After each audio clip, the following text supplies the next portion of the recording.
Okay guys, Assalamualaikum dan salam sejahtera. Hari ni saya nak test lah video yang jenis macam ni, dual video kan. Maklum saya baru tukar handset ni. Okay, so handset ni ada dual video. Saya harap kualiti dia bagus dan boleh nampak muka saya, boleh nampak apa yang saya nak ceritakan jugalah. Okay, so sekarang saya berada di atas kandang kambing saya ni. Okay, kambingnya kat bawah lah. Okay, so, korang tengok ni baru lepas sapu. Okay, so sejak akhir-akhir ni maksud saya bila KWSP dah boleh keluar ni, ramai orang PM saya dekat YouTube, dekat TikTok, dekat WhatsApp, dekat Facebook. Tak kira lah Facebook personal mahupun bisnes saya. Okay, yang mana rata-rata semua nak jadi penternak. Saya macam ni lah, saya bagi tahu, menternak ni tak semudah seperti yang disangka. Sebab korang kena lalui beberapa fasa. Maksudnya saya sendiri dulu pun melalui fasa yang sama, iaitu kita ada fasa yang daripada baby, anak itik ke, anak kambing ke, tak kisahlah apa yang korang nak bela. Tapi zaman sekarang ni dia ada beberapa faktor masalah yang kita kena fikirkan, iaitu adalah kos dedak yang meningkat, boleh kata secara mendadak dan hampir setiap bulan dia naik. Okay, tu the first thing yang korang kena fikir. Dan adakah jumlah yang korang nak buat ternakan tu mencukupi? Dengan faktor-faktor yang nombor 2 adalah bahan-bahan untuk kita buat kandang. Antaranya seperti atap, metal deck ke, kayu, besi si channel ke, simen, pasir, batu, apa semua ni lah, net dan macam-macam lagi bekas-bekas yang kita perlukan. Okay, so benda-benda ni pun dah naik harga. So seperti yang kita sedia maklum, ada orang KWSP dia banyak, tapi ada duit tak semestinya boleh buat bisnes tu menjadi.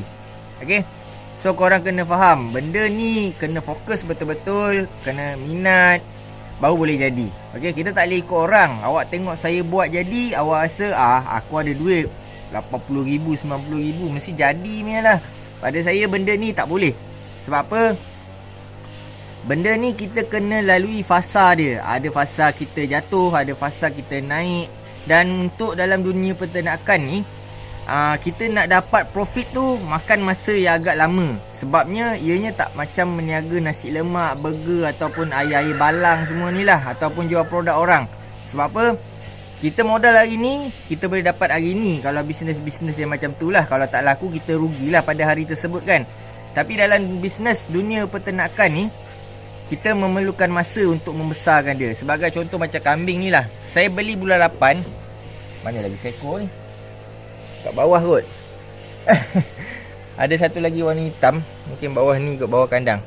Okay, saya beli bulan 8 2021. Okay, so dah setahun lebih saya beli umur 3 bulan masa tu umur dia. So belum lagi ada anak. Dan dia makan hari-hari. Okay, dia makan rumput juga, dan kita kena bagi dia dedak. Kalau tak dia kering. Dia kering maksudnya tulang pun nampak. Tu kadang kita tengok lembu semua tu bertulang nampak dia. Sebab apa? Dia tak bagi makan dedak. Bila musim nak menjual, baru dia bagi dedak. Okay, tapi hari-hari tu memang dia makan dedak juga, tapi kuantiti dia agak sedikit lah berbanding apabila musim-musim korban nak tiba, baru dia kurung lembu-lembu ni dan bagi full dedak, belas makanan dia supaya lembu tersebut boleh gemuk. Serupa juga dengan kambing ni. Okay, rumput tak cukup untuk bagi dia besar macam tu. Okay, so macam itik juga. Itik waktu kecil sampailah umur paling cepat 4 bulan. Kalau dulu-dulu kalau kita ikut spek, itik ni bertelur umur 6 bulan. Sebenarnya itik ni boleh bertelur pada umur 4 bulan. Okay, so ada cara dia. Yang tu korang kena learning. Okay, ni semua ilmu. Okay, dan untuk tempoh daripada kita ambil tu hari pertama sampailah dia bertelur, dia akan memakan kos yang banyak sekiranya korang menggunakan full dedak. Ni pun ilmu juga. Jadi korang bayangkan untuk 400 ekor sekarang, kalau kita pakai dedak full lah dia akan makan lebih kurang 50 kilo satu hari. dedak sekarang berharga RM141. So korang kalikan dengan 30 guni sebulan. Sekiranya korang nak menternak 400 ekor lah. Ini kaedah full dedak Dan korang kira berapa ribu yang korang kena belanjakan dan berapa ribu yang korang kena standby untuk dia belum bertelur. Maknanya korang bagi makan saja tanpa bertelur, makna tak ada profit langsung. Dan korang ada kos beli anak itik yang telah naik harga RM4 ke atas. Kalau dekat kedai dalam RM6 pun dah ada sekarang. Okay. So dari segi kos pembinaan pun ada perlu pakai duit juga. Okay. Mungkin nak tolak tanah ke, nak rata tanah ke, nak pasang pagar ke. So pada saya untuk dunia peternakan ni paling sikit korang kena ada 30-40 ribu untuk starting 400 ekor bagi yang tak ada ilmu langsung dalam dunia peternakan ni. Dan menjadi atau tidak itu nasib korang lah. Sebab apa? Tak semua orang yang boleh terjun dalam bidang bisnes ni. Itu saya cakap, ada duit tak semestinya boleh jadi businessman. Okay, rezeki ni memang dah ditulis macam tu. Ada orang dia rezeki dia bekerja, ada orang rezeki dia berniaga. Kita tak boleh nak kata orang lain boleh je berniaga, aku nak berniaga. Tak boleh. Sebab apa? Benda ni memang kena learning betul-betul, kena buat try and error. Kalau benda ni serasi dengan jiwa, masa, disiplin korang boleh buat. Kalau tak ada, saya boleh kata sorry lah, bisnes bukan jalan untuk korang buat. Sebab apa? Bisnes ni dia punya disiplin lebih tinggi daripada bekerja. Sebab apa? Kalau korang pergi kerja, korang datang lewat ke, datang awal ke, balik lewat ke, balik awal ke, MC ke, apa ke, gaji jalan. Dalam bisnes, korang tak bergerak, bangun lambat apa semua ni, tak pergi keluar menjual, saya boleh kata bye-bye lah bisnes ni. Okay. So kalau korang tengok macam ni, ni kambing. Okay. Yang sana tu itik-itik batch 12022. Yang belah dalam sana tu adalah batch 2 2022 dan batch lama 2019 dan 2020. Okay. So pada video kali ni saya cuma nak bagi tahu je lah. Okay. Bagi yang PM tu kadang-kadang saya bukan tak nak entertain. Saya sendiri pun takut. Sebab apa? Ada yang saya tak tahulah, kadang-kadang belum menternak lagi tapi dia ada impian yang sangat besar dan dia pun bila kita tanya tak pernah buat bisnes tapi dia sanggup untuk pump duit puluhan ribu ringgit dalam bisnes ternakan ni. Sedangkan ramai orang-orang lama ni ada yang kandas sebabkan dia tak memikirkan orang kata apa, kos. Okey. Jadi benda ni kena learning, kena fikir. Orang kata dalam dunia peternakan sekarang korang kena satu langkah ke depan dia punya thinking tu. Sebab apa?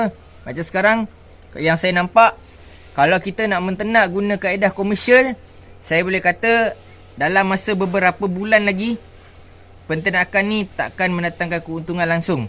Sebab apa? Dedak naik, dia tak seiring dengan harga kenaikan jualan. Jadi korang kena faham ni betul-betul. Kalau nak menternak zaman sekarang, korang kena satu langkah ke depan. Kalau korang dah nampak ada masalah dalam bidang ni, korang kena kaji macam mana nak solve masalah ni. Itu yang saya dan sahabat-sahabat saya buat sekarang. Dan Alhamdulillah, kita dapat atasi masalah tu ketika ini. Dan saya ada in future, saya dah siapkan beberapa strategi baru yang mana saya akan bagi tahu di masa akan datang. Okey. Pada saya dunia peternakan ni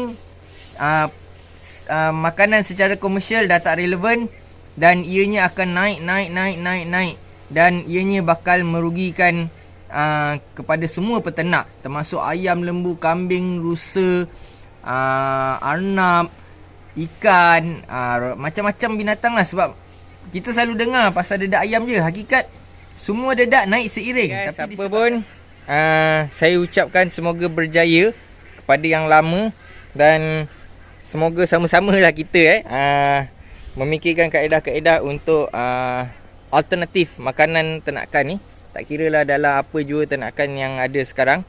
Okey, dan Nasihat saya kepada orang-orang yang baru nak menternak ni, kalau korang ada modal banyak, fikir-fikir dulu, dapatkan ilmu dengan betul di tempat yang betul. Okey, jangan ikut-ikut orang. Okey. Sebab saya tengok ramai orang suka mengikut-ikut orang. Buat produk kosmetik kaya, dia pun buat. Lepas tu lingkup. Suka tengok orang tanam pisang, dia pun nak tanam pisang juga. Suka tengok orang bela kambing, dia pun nak tanam kambing juga. Ilmu ni kita kena belajar. Mula dari sikit dulu. Macam itik ni bolehlah mula dalam 100 ekor dulu. Tapi actually 100 ekor tidak mendatangkan keuntungan yang banyak. Korang kena ada minimum 400 ekor baru boleh mendatangkan keuntungan yang banyak. Okey, apa pun, terima kasih banyak. Oh, ni kambing lagi seekor bawah. Okey, terima kasih banyak kerana menonton video saya. Keep supporting. Okey.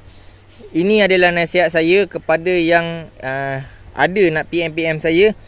Saya boleh kata di zaman sekarang ni semua jenis peternakan ada masalah dengan kos makanan. Okey, kalau korang sanggup hadapi, saya boleh ajar. Tapi kalau korang masih bekerja dalam masa yang sama, saya boleh kata akan ada masalah.